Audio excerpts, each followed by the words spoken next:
তো hello and welcome back বন্ধুরা, কেমন আছো তোমরা সকলে? আজকে আমার দিদি এসছে আমাদের বাড়িতে।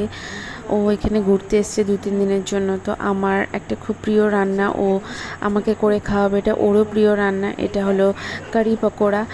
তো তার জন্য আমরা বেসন গুলে নিয়েছি, অনেকক্ষণ আগে ভিজিয়ে রেখেছিলাম। তার মধ্যে নুন, হলুদ, একটু লঙ্কা গুঁড়ো দিয়ে ও বড়াটা করে নিচ্ছে।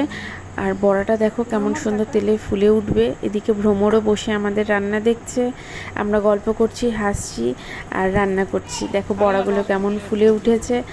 তো এইভাবে দিদি আরও অনেক সুন্দর সুন্দর রান্না পারে। আমরা হাসছি, মজা করছি, অনেক গল্পও করছিলাম, দুষ্টুমিও করছিলাম। দিদি ভীষণ টেস্টি টেস্টি রান্না করে। ওরা আরও অনেক রান্না তোমাদের সাথে আমি আগামীতে শেয়ার করব। তো এখানে আমরা তারপরে তৈরি করে নিচ্ছি কিভাবে ফোড়ন দেব। তো আমরা শুকনো লঙ্কা, একটু জিরা ফোড়ন দিয়েছি। আমাদের কাছে লঙ্কা গুঁড়ো ছিল না, তাতে দুটো তেজপাতা আর দিয়ে দিব কারি পাতা কিছু। এগুলো সব সম্বারগুলো ভালো করে হয়ে গেলে আমরা তার মধ্যে পাশে তৈরি করে রেখেছি, যেটা আমরা মানে একটা বেসনের ঝোল তৈরি করে রেখেছি। সেটাতে দিব বেসন, হালকা বেসন, দই, আর এর মধ্যে থাকবে নুন আর হলুদ, ব্যাস, আর কোনো কিচ্ছু না। দেখো এটা কতটা পাতলা করে নিয়েছি। ব্যাস, এটা ফোড়ন দিয়ে দিলাম।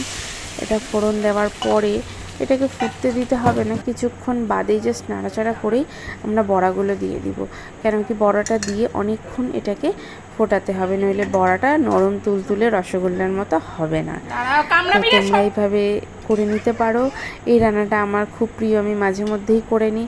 তোমাদের কার কার এই রান্নাটা ভালো লাগে জানাবে। এটা বেসিক্যালি নর্থ বেঙ্গলিরা বেশি খায়, ইউপি সাইডে বেশি রান্না হয়, বিহারে। তো আমার এটা খুব প্রিয়, আমি মাঝে মধ্যেই বানাই। তোমাদের কার কার প্রিয় এটা জানাবে, বা কে ফার্স্ট টাইম ট্রাই করবে আমারটা দেখে সেটাও জানাবে।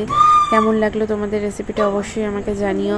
এরকম আরও অনেক কিছু রেসিপি আমি তোমাদের সাথে আগেও অনেক শেয়ার করেছি, আগামীতেও করব।